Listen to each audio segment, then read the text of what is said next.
people's like fears and worries are definitely stoked, and it's definitely been pointed in the direction towards kids of like, we got to protect the kids, we got to protect the kids. And it's unfortunate for sure, because it's queer kids that need the most protecting and they're being attacked, you know? Mm-hmm. Welcome to another episode of the Kindness Is Pod, where I have the honor and privilege to sit down with so many fascinating guests and discuss with them how we can cultivate a more kind society. What does kindness mean to you? You know, I have been on this journey now with Kind Cotton for almost 6 years, and never in the beginning did I think that our world would be in the place that it is at today. However, it is talking to people like Nate, who is going to be my guest today, who has been an educator for over 15 years, who gives every ounce of his being to ensure that children become active allies when they grow up, that queer children feel loved and seen and valued for who they are in his classroom. It gives me this immense sense of peace and hope. And I just hope you feel that too after listening to this episode. And if there is anything whatsoever that you have taken away from listening to one of these thus far, please take the 2 seconds that it takes to either follow, rate, or review, because it means the world to us. Okay, everyone, I am so excited to have Nate with me today. Nate Lyon has been teaching 4th grade in the suburbs of Chicago for over 15 years. He is passionate about teaching kids to think critically about inclusive practices and ask the question, whose story is missing? So as you can imagine, I'm going to be very, very, very excited to chat with him today. When he's not teaching, you can find Mr. Lyon biking in Chicago, writing middle grade novels, which I did not know, so I'm excited to dive into that a little bit too, reading, trying new restaurants, and watching Bravo with his partner, Paul. Nate, I am so happy that you are here today. Is there anything else you would like to add that gives us a little bit of an insight into who you are and what you love to do? Gosh, I mean, not really. You know, I have a social media presence on Instagram and a little bit on TikTok, Mr. Lyon 4th with like 2 underscores in there. That's just been a really cool thing to connect with like other LGBTQ plus educators and just kind of hear their struggles, whatever part of LGBTQ they are. Like, we tend to have some overlapping struggles, but also joys. And so I've made some really good friends on Instagram in particular, and it's just been helped me, I think, be a better teacher and a better advocate because of some of those people. Yeah, I think that's important to highlight, because I think we often think of the dangers of social media, and we may get into that too throughout this conversation. But there is some real beauty in connecting with like-minded people, particularly, I would say for me, over the past couple of years, when I felt very isolated in, you know, the world shutting down and watching the world move on for a lot of people behind me. It was nice to know that I wasn't alone. So I can imagine that you feel similarly. Yeah. And it's an awesome space to learn from people and to grow relationships. So I'm happy that you brought that up to kind of kickstart things. What is it that you feel all teachers, if they're listening to this, could do right now to create a safer space for all children in their classroom? Yeah, gosh, that is like such a deep question, like, because my mind immediately goes to like some of the barriers and the stuff that gets in the way. So I think if I'm thinking about like allyship and what teachers can do for queer kids in the classroom, is like, I think educate yourself first and foremost. Understand what LGBTQ plus means. I just think with like this politicized environment, like lots of ignorance gets tossed out. And I think teachers really need to educate themselves on like, what is the difference between like gender and biological sex? Because if you're ever bringing up those topics in your classroom, your kids are going to have questions, and you want to be able to answer those questions in like kid appropriate ways, right? I just went to a book event where they talked about this rainbow parenting book, and it really was about like empowering parents and teachers to kind of like break down the binary in their own thinking and kind of like get in deep with their own biases. And you got to do that before you can really bring that into your classrooms. Yeah, knowledge is key when it comes to that, for sure. And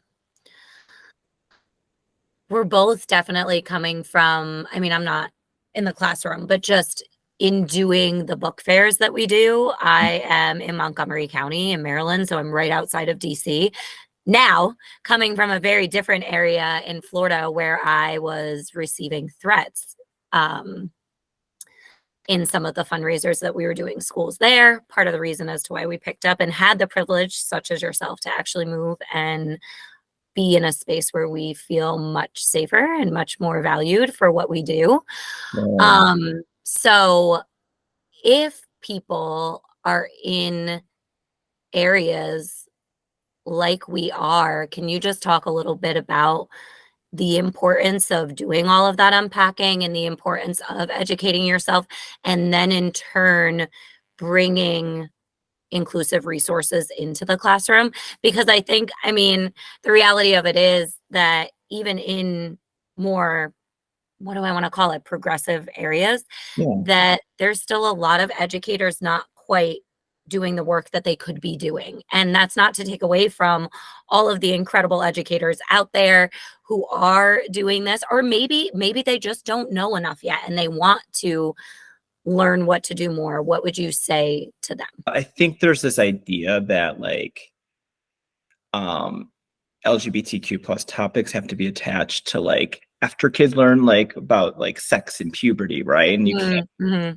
how can you talk about LGBTQ if kids haven't gone through like sex education? And that might be at 5th grade or 6th grade or whatever grade that is. But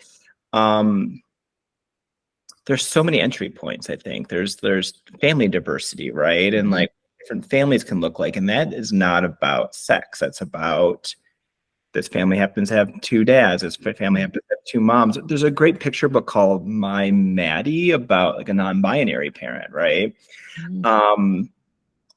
So I think unpacking like that bias around like this is just for like teenagers, like, and we all know that like kids start to, learn about who they are and what their gender is at a very young age. Like lots of, gender nonconforming and trans and non-binary kids like figure that out way before puberty or start to figure that out. And we want to create spaces in which they can see themselves and like know that who they are belongs there. And I think if you're not explicit about it, then they don't know that they belong there. Because I think that's what is needed, is incorporating books and lessons in which children feel loved and seen and heard and valued for who they are. And I think it's not only important for children who may have 2 moms or 2 dads or a non-binary parent, as you were saying, or children who may be LGBTQ plus themselves, but I think it's really important for the other children in the classroom, right? Just like when we talk about showcasing BIPOC families and the importance of like Black excellence and Black joy, it's just as important for a white child to sit there and see that as it is the Black child for a different reason. And I think it's just as important for, if my daughter happens to not be LGBTQ plus, right? When she goes to school, it's just as important, and she comes from a family with a mom and a dad. It's just as important for her to sit there and see that all families are beautiful and different and unique, and we're embracing that and not othering that. Absolutely. Yeah. And I think a lot of times that's not happening. Yeah. Yeah. I think swinging back to like your question is like, I mean, you do such a great job with like books, right? And getting books in the hands of kids. And, but I think if you're in a place, if you're an educator and you're in a district or a school where like, you really feel like you can't explicitly teach, like have those books in your classroom library just accessible. Like you don't have to like, rah, rah, rah, here it is. And like, have big arrows on the book. Or simple things like I always think of like math word problems and like, use they, them pronouns, math problem, or if you're modeling a writing assignment, like just kind of like embed some of that without, if you feel like you can't explicitly, like I'm a big believer in like kids should be taught explicitly some of these concepts, like they're ready for them, because kids can handle it. But if you feel like you can't, like you can embed a little bit into the different things you do. In states like Florida, where their libraries have been taken away, like actually taken away from them and completely vetted, I think we need to start getting more creative. Of course, we need to be yelling from the rooftops and voting and doing all of those things too. But I know a lot of people who have started booked free little libraries or have found their local LGBTQ plus youth center and have donated books that way. And I'm curious as to what your take is on why situations such as what we're seeing in Florida and legislation like that is so harmful. In Florida, I feel like teachers just don't have a lot of options. Like their books are being watched, and even like putting up a small pride flag somewhere, I'm sure is being watched.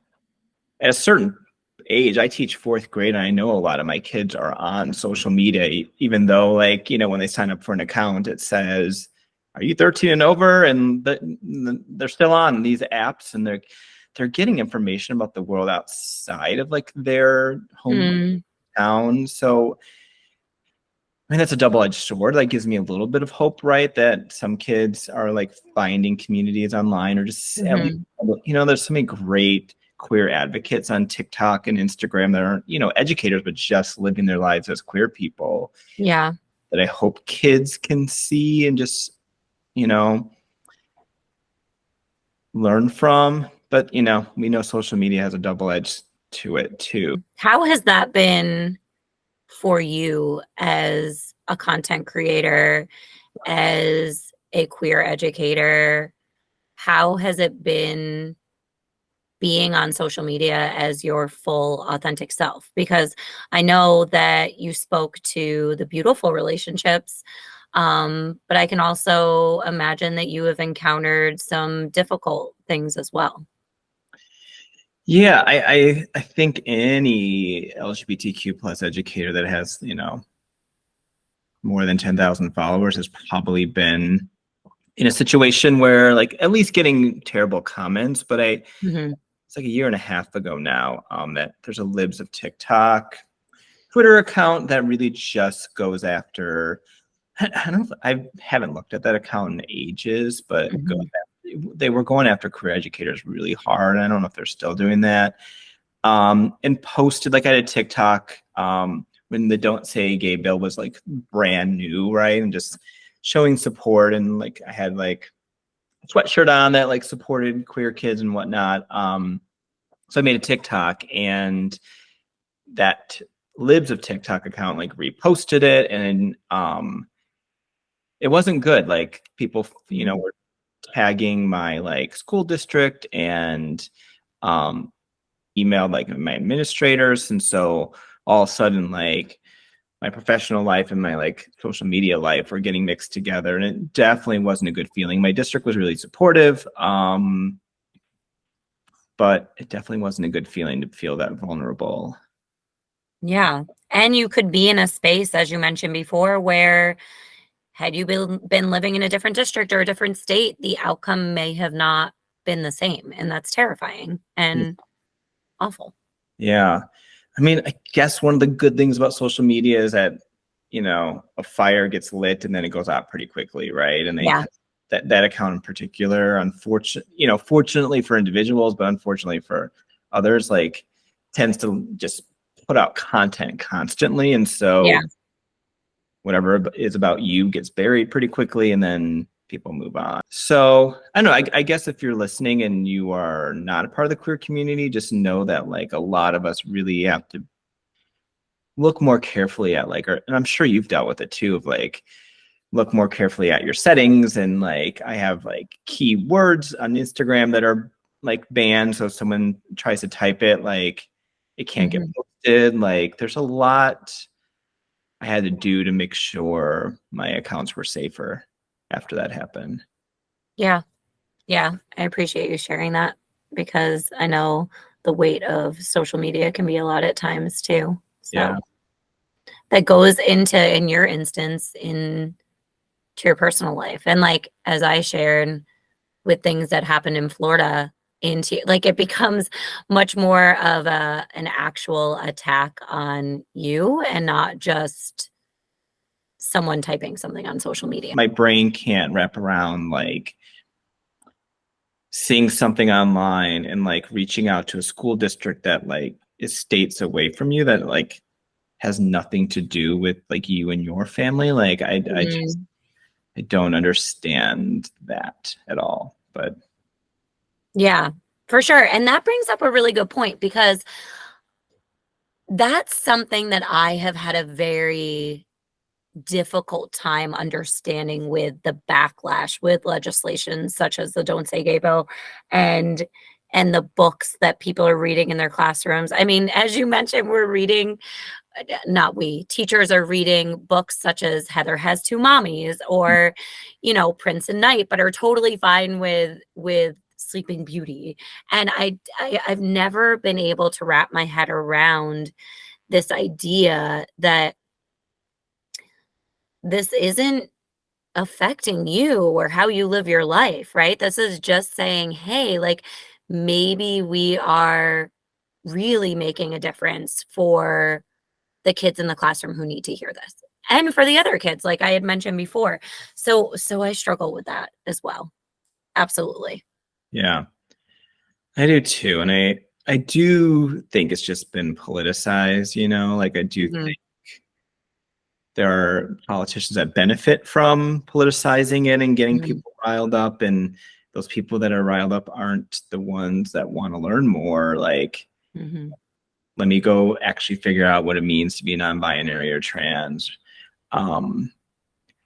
But yeah, people's like fears and worries are definitely stoked, and it's definitely been pointed in the direction towards kids of like, we got to protect the kids, we got to protect the kids. And it's unfortunate for sure because it's queer kids that need the most protecting and they're being attacked, you know? Why is it so important that we are making that extra effort to let queer children know that they're seen and valued for who they are authentically? I don't have numbers in my head, but I think it's been proven over and over again that like queer kids and LGBTQ plus kids do struggle with some of those things you mentioned at a much higher rate than the general population. And so I just made a TikTok recently about like, if we have kids in our classroom that have ADHD, like we make accommodations to help them succeed. We do what we need to do to help those kids. If we have like, at least in my district, like food allergies really changed our policies as a district, right? Like our district doesn't allow any food for birthdays, or like there's really strict rules around food in our district to protect kids with different food allergies, whether that's celiac or peanut allergies or whatever, or dairy allergies, whatever it happens to be. That's what educators do. We look at who's the most vulnerable or who just needs something extra, and we make that happen. And we do that all the time. And so when we look at statistics and see that LGBTQ plus kids have more anxiety, have more depression, are less connected at school, higher dropout rates, and all that kind of stuff, like as educators, it just makes sense to ask, like, what can we do to change this? What can we do to help these kids? It's going to help kids more that, the kids, if there's one queer kid in your class, the kids they're moving through their school system with, if those kids understand LGBTQ issues a little bit more and can be advocates and allies, like that's going to help kids way more in the long run, right? I think about, we go on a field trip every year to this place called Cradles to Crayons. There's a couple across the country, but it's a donation place specifically for kids and families that are in need. So they collect clothes, they collect books, they collect toys. And our kids go, I teach in a pretty well-to-do community, go to help like sort the items. So it's like kind of a give back service learning kind of experience, right? And just this, maybe it was in January we went, but the kids were sorting clothes and there was just lots of bins for like, here's toddler girls, here's like school, you know, I don't know kids' sizes very well, but all of it was definitely sorted boy and girl, right? All the clothes, no matter what item it was.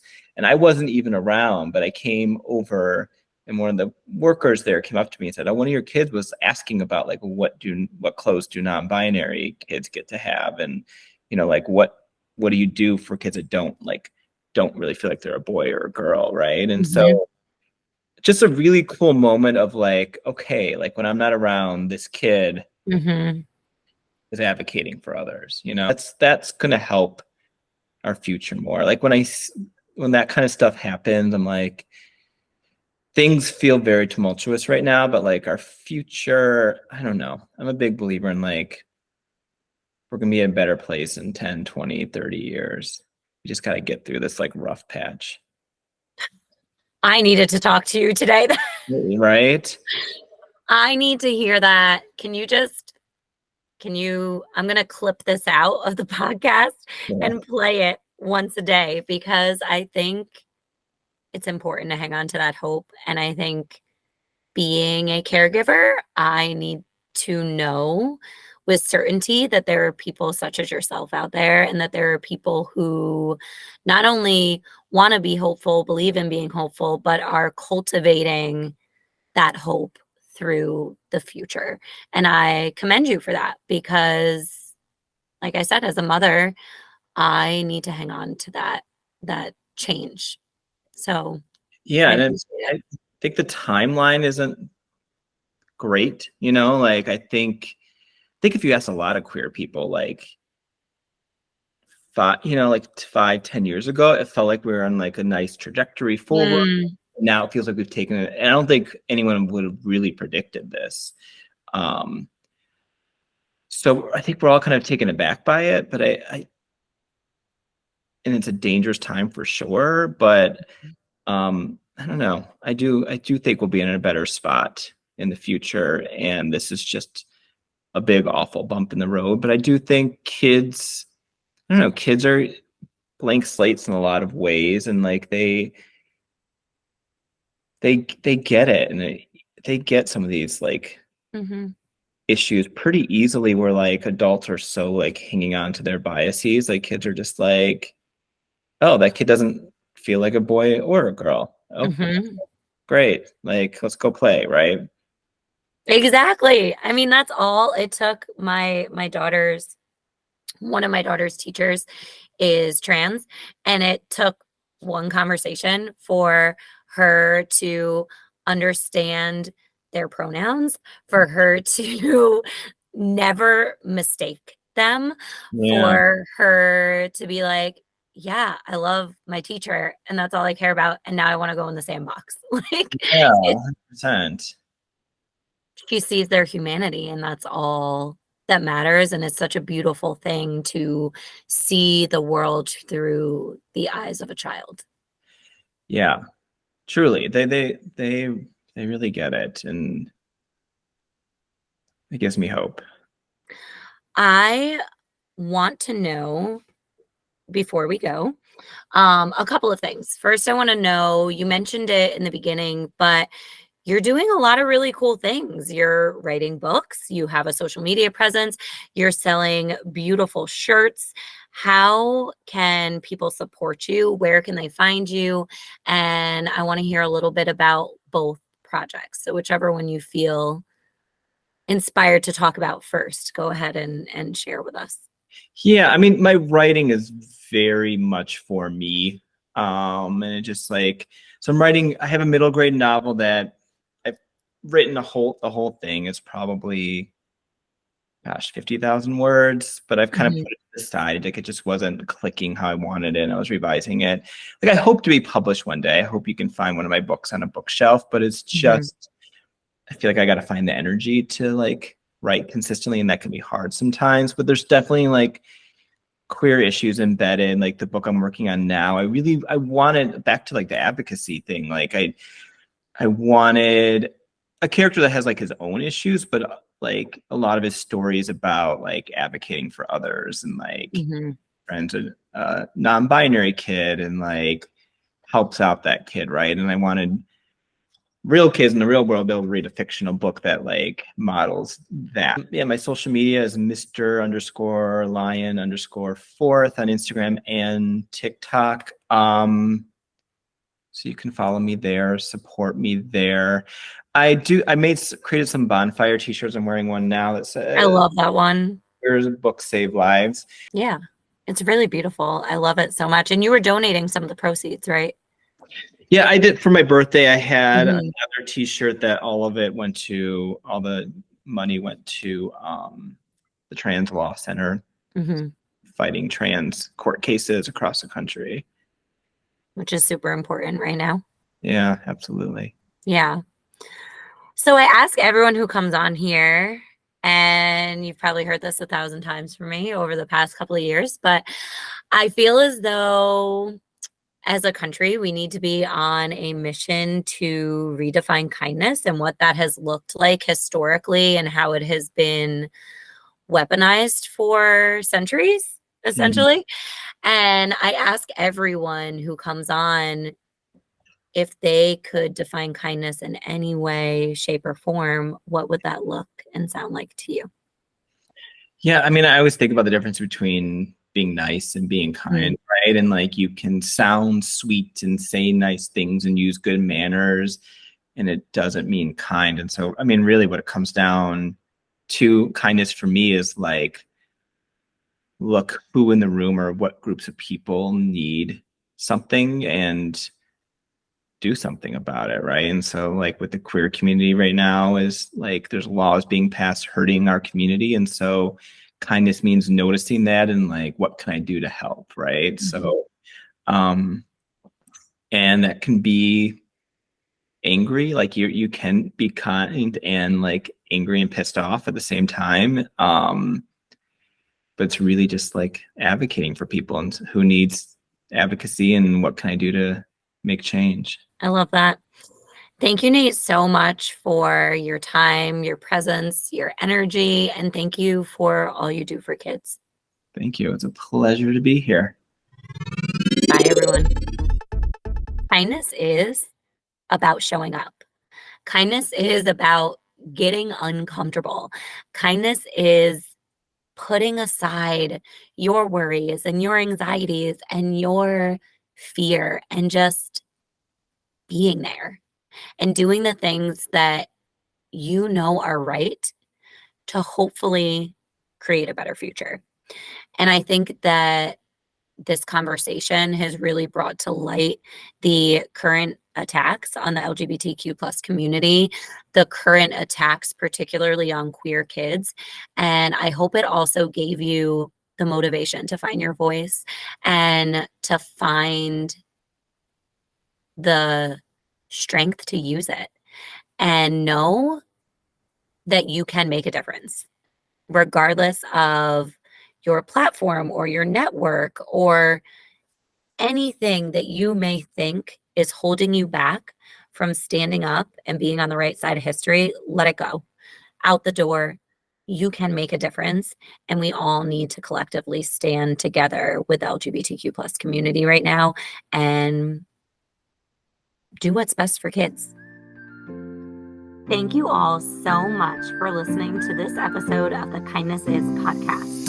If you love it and it's adding even a little bit of value to your life, we would love, love, love if you could subscribe, rate, and review so we can reach even more people and make this world a little bit more kind.